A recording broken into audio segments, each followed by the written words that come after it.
Hello students, आज अपने पढ़ेंगे उपसहसंयोजक यौगिकों का तीसरा पार्ट। दूसरे पार्ट में अपने किया था उपसहसंयोजक यौगिकों से संबंधित परिभाषाएं, जिसमें पहली परिभाषा की थी लिगेंड। लिगेंड क्या होते हैं, उनका वर्गीकरण और कुछ विशेष प्रकार के लिगेंड पढ़े थे।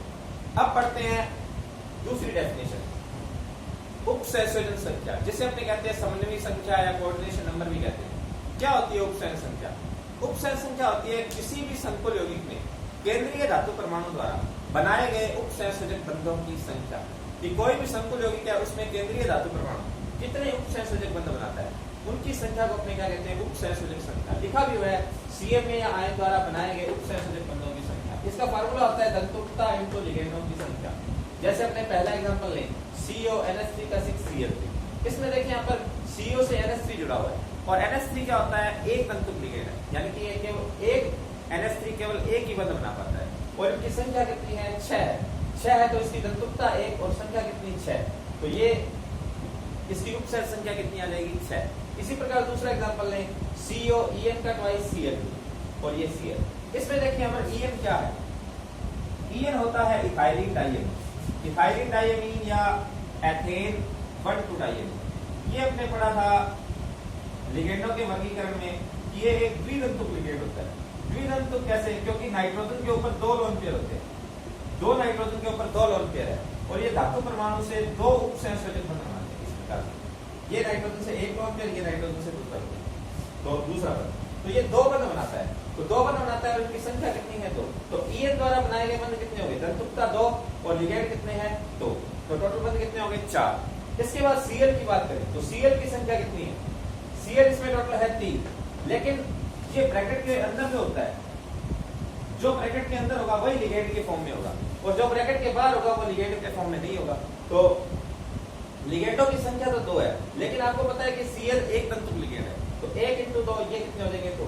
तो टोटल उपसहसंयोजक बंध कितने हो गए, 4 और 2 6। तो इसमें CO द्वारा बनाए गए उपसहसंयोजक बंध कितने हैं, 6। तो इसकी उपसहसंयोजक संख्या भी कितनी हो जाएगी, 6। इसी प्रकार देखें CrOH का 23। यहाँ पर OH क्या होता है, OH होता है यहाँ पर ऑक्सलेटो, ऑक्सलेटो आयन। और इसको अपने इस प्रकार से समझ सकते हैं, COOH का 22। ये होता है ऑक्सैलिक एसिड। ऑक्सैलिक एसिड है, यहां से एक हाइड्रोजन निकल जाएगा और यहां से एक हाइड्रोजन निकल जाएगा, तो ये बन जाता है COO- और COO-। ये धातु परमाणु से 2 उपसहसंयोजक बंध बनाता है। तो इसकी दंतुकता भी कितनी होती है, 2। तो दंतुकता 2 है और इनकी संख्या कितनी है, 3। तो टोटल बंध कितने हो गए, 6। तो उपसहसंयोजक संख्या कितनी हो जाएगी, 6। इसी प्रकार अपने देखें अगला एग्जांपल, जैसे Na2NiEDTA। यहाँ पर EDTA क्या होता है, EDTA 2 प्रकार से लिखा जाता है, इथाइलिन डाइएमीन ट्राइएसिटेटो और इथाइलिन डाइएमीन टेट्राएसिटेटो। जो इथाइलिन डाइएमीन ट्राइएसिटेटो होता है उसके ऊपर -3 आवेश होता है, और वो एक पंचतंतुक लिगेंड है। और इथाइलिन डाइएमीन टेट्राएसिटेटो है, वो एक शततंतुक लिगेंड होता है और इसके ऊपर -4 आवेश होता है। लेकिन यहाँ पर क्या यूज हो रहा है, इसके लिए अपने को देखना पड़ेगा। ये देखें अपने Na2NiEDTA, इसको अगर अपने वाटर में डिसॉल्व करते हैं तो ये जो ब्रैकेट के अंदर बंद है ये अलग नहीं होगा, पता है आपको, ये अलग नहीं होगा, और यहां से सोडियम अलग हो जाएगा। तो 2 सोडियम इसमें से अलग हो गए और ये अलग हो गया, और एक सोडियम के ऊपर +1, तो 2 सोडियम के ऊपर कितना आ जाएगा, +2, और इसके ऊपर कितना आ जाएगा, -2। अब इस टोटल के ऊपर -2 आवेश है, तो इसमें देखें निकल के ऊपर होता है +2 आवेश। अगर ये इथाइलिन डाइएमीन ट्राइएसिटेटो है तो इसके ऊपर -3 आवेश होगा, और निकल के ऊपर कितना है, +2, और इसके ऊपर -3, तो 4 जाता है ये -1। लेकिन यहाँ पर -2 है, तो ये गलत हो जाएगा। अगर अपने यहाँ देखें इथाइलिन डाइएमीन टेट्राएसिटेटो, तो इसमें निकल के ऊपर कितना है, +2 आवेश, और टेट्राएसिटेटो है तो इसके ऊपर कितना आवेश आ जाएगा, -4। -4 है, तो ये -4 और +2 ये मिलकर कितना आ जाता है, -2, और ये -2 है, देखो यहाँ पर -2। तो इस प्रकार से अपने कह सकते हैं यहाँ पर इथाइलिन डाइएमीन टेट्राएसिटेटो यूज हुआ है। अगर इसमें टेट्राएसिटेटो यूज हुआ है तो ये एक क्या है, शततंतुक लिगेंड है, और इसकी दंतुकता कितनी है, 6 हो जाएगी, और ये है कितने, टोटल 1। तो इसकी उपसहसंयोजक संख्या कितनी आ जाएगी, 6। तो इस प्रकार से अपने अभी पढ़ा उपसहसंयोजन संख्या। तो उपसहसंयोजक संख्या क्या होती है, केंद्रीय धातु परमाणु द्वारा बनाए गए उपसहसंयोजक बंधों की संख्या, और इसका फार्मूला होता है दंतुकता इनटू लिगेंडों की संख्या। ठीक है, अब अपने पढ़ते हैं तीसरी डेफिनेशन।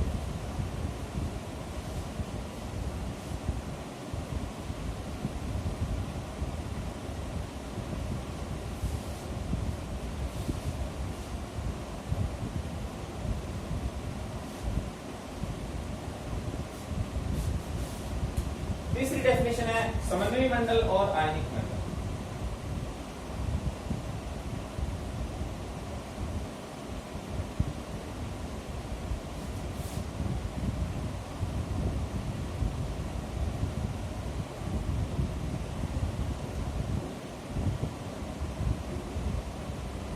समन्वयी मंडल और आयनिक मंडल, इसको एक एग्जांपल से समझते हैं आपने। जैसे इसमें देखें, कोई एग्जांपल ले लें, K4FeCl6, या फिर ले लें CONS3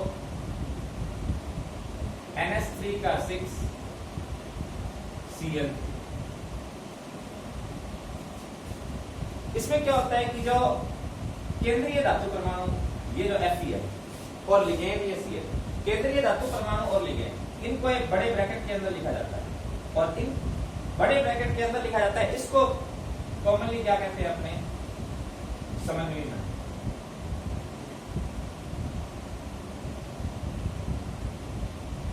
ठीक है, दोबारा सुनेंगे, केंद्रीय धातु परमाणु और लिगेंड, इनको एक बड़े ब्रैकेट के अंदर लिखा जाता है, और इसको नाम दिया जाता है क्या, समन्वयी मंडल। ठीक है, और ये क्या है कि अगर अपने इसको वाटर के अंदर डिसॉल्व करते हैं, तो ये जो बड़े ब्रैकेट के अंदर है ये डिसॉल्व नहीं होता, यानी कि समन्वयी मंडल है ये अलग नहीं होगा। और अलग क्या होता है, जैसे 4 पोटेशियम इसमें से अलग हो जाएंगे, 4 पोटेशियम प्लस FeCl6,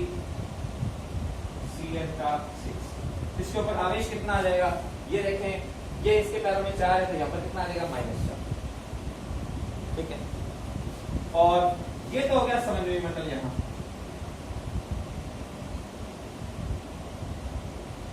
और समन्वयी मंडल के बाहर जो ये पोटेशियम है, इसको क्या कहते हैं, प्रतिआयन, या आपने कह सकते हैं आयनिक मंडल। और इसको परिभाषित इस प्रकार से करते हैं कि समन्वयी मंडल के बाहर समन्वयी मंडल के आवेश को संतुलित करने के लिए जो आयन लगाए जाते हैं, उन्हें क्या कहते हैं, अपने आयनिक मंडल। दोबारा सुनेंगे,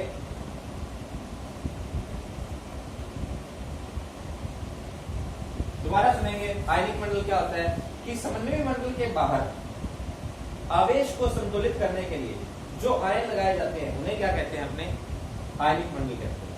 इसमें एक बात और है कि ये जो समन्वयी मंडल है, इसके ऊपर जो -4 आवेश है, ये केंद्रीय धातु परमाणु और लिगेंड, इन दोनों के आवेश के योग के बराबर होता है। जैसे हमने देखें यहाँ पर Fe है, तो Fe का आवेश कितना है, +2, और साइनाइड के ऊपर आवेश कितना होता है, -1, और साइनाइड की संख्या कितनी है, 6।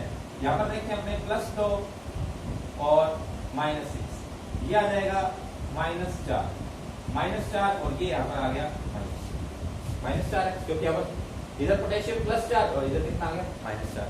इसी प्रकार इसमें देखें अपने, तो ये CO, इसको अगर अपने बात करें, इसको अगर वाटर में डिसॉल्व करते हैं, इसको वाटर में डिसॉल्व करेंगे, तो इसमें क्या होगा, CONS3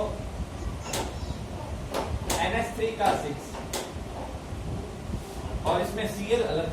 ठीक है, और 3 Cl अलग हो गए, 3 Cl पर माइनस, और यहाँ पर कितना आ जाएगा, +3, ये 3 इसके +3, और यहाँ पर कितना आ जाएगा, -। और ये क्या है, समन्वयी मंडल, और ये क्या है, आयनिक मंडल। तो इसका जो ये +3 आवेश है, ये भी क्या होगा, ये कोबाल्ट और अमोनिया, इन दोनों के आवेशों के योग के बराबर। जैसे देखें, कोबाल्ट के ऊपर होता है +3, और अमोनिया पर आवेश होता है 0 × 6, तो आवेश कितना हो गया, +3, और ये आ गया। दोबारा सुनेंगे, इनकी डेफिनेशन क्या होता है, समन्वयी मंडल और आयनिक मंडल की। समन्वयी मंडल क्या होता है, केंद्रीय धातु परमाणु और लिगेंडों को एक बड़े ब्रैकेट के अंदर लिखा जाता है, इसी को क्या कहा जाता है, अपने समन्वयी मंडल। और समन्वयी मंडल के बाहर समन्वयी मंडल के आवेश को संतुलित करने के लिए कुछ आयन लगाए जाते हैं, इन्हीं को क्या कहते हैं, अपने आयनिक मंडल भी कहते हैं, और इन आयनों को क्या कहते हैं, प्रतिआयन कहते हैं।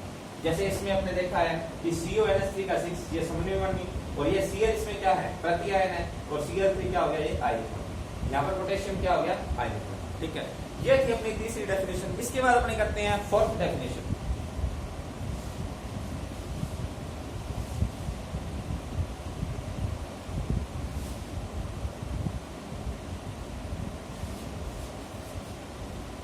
समन्वय बहुफलक।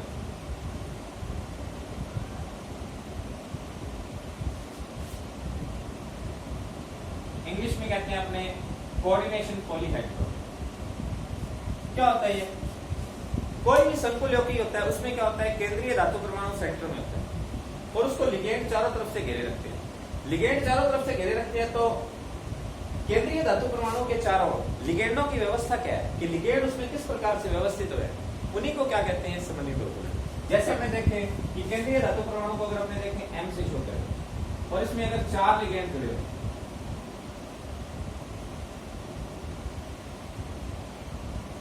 चार लिगेंड जुड़े हुए हैं तो ये 2 प्रकार से जुड़ सकते हैं, इस प्रकार से।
दोबारा सुनेंगे।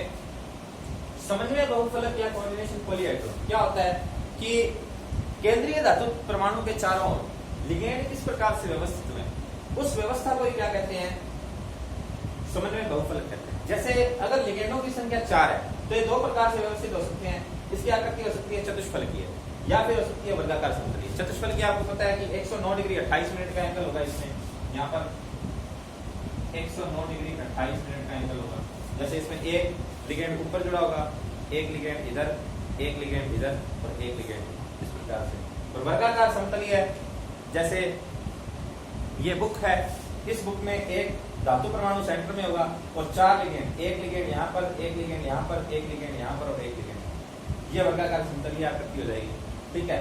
और अगर अपने बात करें त्रिकोणीय द्विपिरामिडीय की, त्रिकोणीय द्विपिरामिडीय कैसे होगी कि इसमें एक तो त्रिभुज में होंगे, जैसे एक त्रिभुज आ गया, इसके सेंटर में एक M होगा, यहाँ पर एक लिगेंड, एक यहाँ पर लिगेंड, एक यहाँ पर लिगेंड और एक इसके ऊपर और एक इसके नीचे, तो ये आ जाएगा त्रिकोणीय द्विपिरामिडीय। इसी प्रकार आगे वर्गाकार, ये जो आकृति है इसको कहते हैं अपने अष्टफलकीय।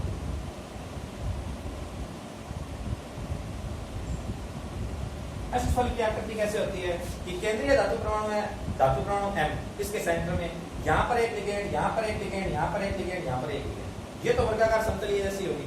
लेकिन एक ऊपर लिगेंड आ जाएगा और एक नीचे आ जाएगा, तो इसको क्या कहते हैं अपने अष्टफलकीय। तो इस प्रकार से इसकी ये आकृतियां हो जाएंगी और इसको क्या कहते हैं, समन्वय बहुफलक। केंद्रीय धातु परमाणु के चारों लिगेंडों की व्यवस्था को क्या कहा जाता है, समन्वय बहुफलक कहा जाता है। इसकी विस्तृत जानकारी अपने पढ़ेंगे VBT, बैलेंस बॉन्ड थ्योरी में आएगी कि इसमें संकरण किस प्रकार से होता है और किस प्रकार से आगे इसकी संरचनाएं बनती है, लिगेंड किस प्रकार से जुड़ते हैं। आगे अपने हैं 5th डेफिनेशन, होमोलैप्टिक संकुल और हेटेरोलैप्टिक संकुल।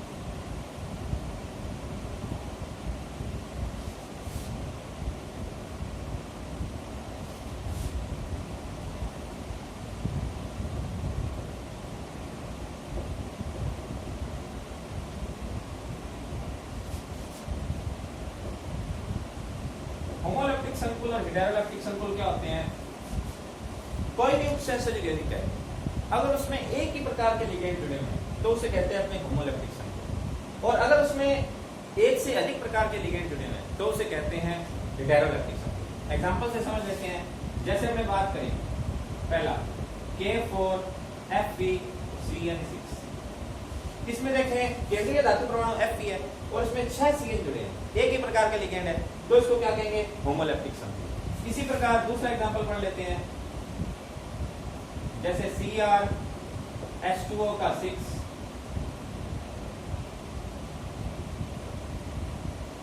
प्लस T, तो इसमें देखें Cr इसमें केंद्रीय धातु परमाणु है और H2O जो है इसमें एक ही प्रकार के लिगेंड है 6, तो ये 6 एक ही प्रकार के लिगेंड है, इसीलिए इनको क्या कहते हैं, होमोलैक्टिक संकुल। अगर अपने बात करें हेटेरोलैक्टिक संकुल की, तो हेटेरोलैक्टिक संकुल का एग्जांपल लिख सकते हैं हमने, जैसे CrH2O का 5 Cl और +2, तो इसमें देखें दो प्रकार के लिगेंड है, एक H2O और एक Cl, दो प्रकार के लिगेंड हो गए तो इसको क्या कहेंगे, हेटेरोलैक्टिक संकुल। और भी एग्जांपल ले सकते हैं, जैसे CO En का ट्वाइस Cl2 और साथ में C, इसमें देखें इस संकुल यौगिक में कितने प्रकार के लिगेंड है, ये CO केंद्रीय धातु परमाणु और ये En है, En इथाइलिक डाइअमीन और ये Cl है, ये क्लोरो, तो ये देखो ये ब्रैकेट के अंदर है, तो ये दो प्रकार के लिगेंड हो गए, एक En और एक Cl, तो ये भी क्या हो जाएगा, हेटेरोलैक्टिक। समझ आ गई बात? दोबारा सुनेंगे, होमोलैक्टिक संकुल और हेटेरोलैक्टिक संकुल क्या होते हैं, ऐसे संकुल यौगिक जिसमें एक ही प्रकार के लिगेंड पाए जा रहे हैं उसे कहते हैं होमोलैक्टिक संकुल, और ऐसे संकुल यौगिक जिसमें एक से अधिक प्रकार के लिगेंड पाए जाते हैं उन्हें क्या कहते हैं, हेटेरोलैक्टिक संकुल। नेक्स्ट डेफिनेशन पढ़ते हैं अपने,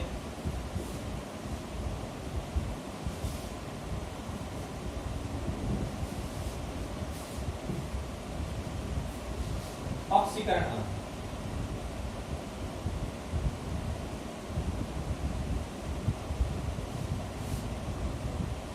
ऑक्सीकरण अणु क्या होता है, केंद्रीय धातु परमाणु पर उपस्थित आवेश।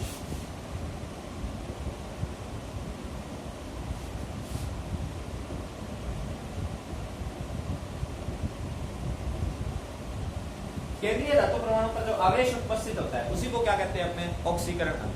जैसे इसको अपने याद कर सकते हैं, जैसे अपने K4FeCN6 11th में किया हुआ है, अपने ऑक्सीकरण अणु निकाला हुआ है। जैसे इसमें सबसे पहले देखें पोटेशियम, तो पोटेशियम इसमें अपने को ऑक्सीकरण किसका निकालना है, Fe का, जिसका ऑक्सीकरण निकालना है उसको X मान लेंगे। और ये जो पोटेशियम है K, इसमें पोटेशियम का ऑक्सीकरण कितना होता है, +1, क्योंकि ये क्षारीय धातु है, जो आवर्त सारणी का पहला वर्ग है उसको क्षारीय धातु कहा जाता है और इसका ऑक्सीकरण कितना होता है, +1। और ये यहाँ पर साइनाइड है, इसका ऑक्सीकरण होता है -1, और Fe का ऑक्सीकरण आपको फाइंड आउट करना है, इसको आप X मान लेंगे। यहाँ पर अपने किस तरह से लिखेंगे, 4 पोटेशियम 4 है और एक पोटेशियम पर +1 चार्ज और Fe के ऊपर X आवेश प्लस साइनाइड के ऊपर -1 आवेश। साइनाइड की संख्या कितनी है, 6, बराबर जितना आवेश है यहाँ पर लिखते हैं, ठीक है, बराबर कोई आवेश नहीं है तो 0 लिखते हैं। तो इसको अपने सोल्व कर लेते हैं, 4 + X - 6 बराबर 0, तो X - 2 बराबर 0, तो X बराबर कितना आ जाएगा, +1। इस प्रकार से अपने इसका ऑक्सीकरण ज्ञात कर सकते हैं। इसी प्रकार दूसरा एग्जांपल ले सकते हैं, KAgCN का ट्वाइस,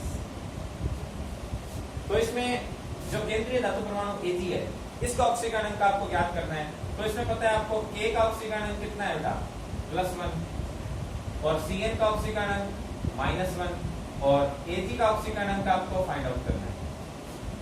तो इसमें देखेंगे K का ऑक्सीकरण +1 प्लस, इसके बाद Ag का ऑक्सीकरण ज्ञात करना है प्लस, और Cn के कितने हैं, 2, और इसका ऑक्सीकरण कितना है, -1, बराबर जितना आवेश है 0 लगा दीजिए, +1 + X - 2 बराबर 0, तो X - 1 बराबर 0, +1 और -1 हो गया, और ये -1 इधर आके क्या आ जाएगा, +1, X बराबर क्या आ जाएगा, +1। तो इस प्रकार से इसका भी ऑक्सीकरण निकाल सकते हैं। और भी एग्जांपल ले सकते हैं अपने इसमें,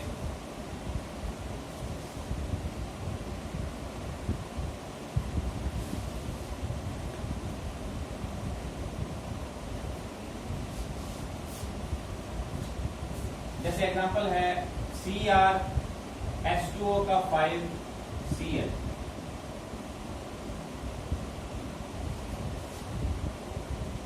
+2, या फिर अपने लिख लेते हैं ZnO OH का 4 माइनस, इन दोनों का भी ऑक्सीकरण ज्ञात कर लेते हैं। इसमें H2O जो है, H2O का ऑक्सीकरण होता है 0 और Cl का ऑक्सीकरण होता है -1। हैलोजन 17 वर्ग है, Cl जो है वो 17 वर्ग का तत्व है, क्लोरो ब्रोमो आयोडो, इस पर 70 क्या होता है -1 आवेश होता है, ClBr आयोडीन, ठीक है। और H2O पर कितना होता है 0 और Cr का ऑक्सीकरण का आपको क्या करना है, ज्ञात करना है।